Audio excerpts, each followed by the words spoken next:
And for more on China-Brazil relations, let's turn now to Jiang Shixue. He is a professor and director for the Center of Latin American Studies at Shanghai University. Good morning to you, Professor. I want to start quickly by getting your reaction to the whole report we just heard and to see how China and Brazil could lead the way in advancing the global south. Well, as you know, China is one of the largest developing countries in the world, and Brazil is the largest developing country in the Western Hemisphere.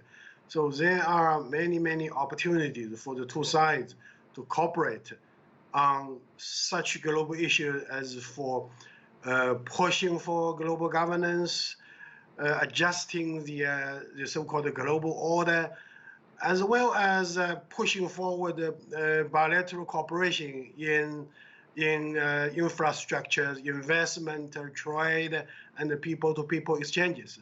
And don't forget that nowadays, China has almost 150 partnerships with different countries. And the first country to establish this kind of partnership is Brazil. That was in the early 1980s. So you can see that there are so many common languages and there are common interests. So this kind of cooperation in political, economic, and cultural can be win-win. So I always say that China-Brazil relationship can be the best model for South-South cooperation. And I believe the future is very bright. Right, and so this strong bilateral relationship is truly, undeniable. And yet, just this week, a top advisor to Brazil's president, Lula da Silva, spoke to media and said that Brazil would not be joining the Belt and Road Initiative. Now, this is not an official announcement, we should say. But what are some reasons that could even spur such a move, Brazil not joining the Belt and Road Initiative? Well, I think many colleagues in China believe that Brazil is under some kind of external pressure, or say from the US. As you know, recently there's one senior US official said, well, do not sign it. Do not sign the BRI MOU. Well, I hope that Brazil will not take sides, but signing this kind of BRI document or joining China's efforts is good for Brazil. Okay, so it's also a win-win. And I often say to my friends in the US, now, China's help, China's investment, China's trade with the continent is very good for the economy of Latin America, including Brazil.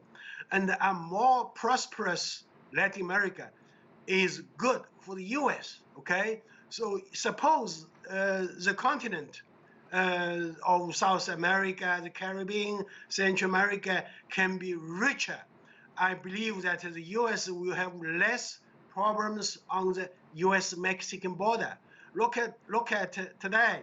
Well, there are illegal migration, illegal drug trafficking. So the US should be happy about China's trade and China's investment with Brazil or other countries in the continent. Right, and Professor, we know that President Lula will be hosting President Xi Jinping for a state visit directly after the G20 summit in Rio de Janeiro.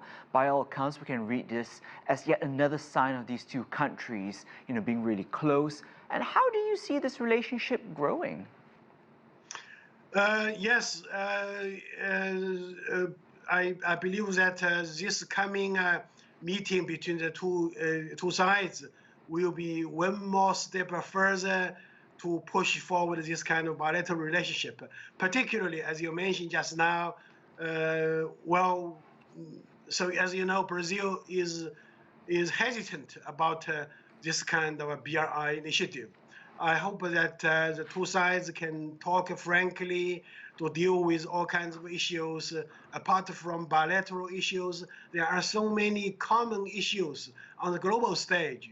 So dialogue is very beneficial for both sides. and I'm sure after the G20 summit meeting, the bilateral relationship between the two sides will continue to move forward. And I hope that Brazil will change its mind, that it will take a more bold step to join in the BRI initiative. Right. Well, Professor Jiang Shixue, always good to speak with you. Thank you very much. Okay, thank you.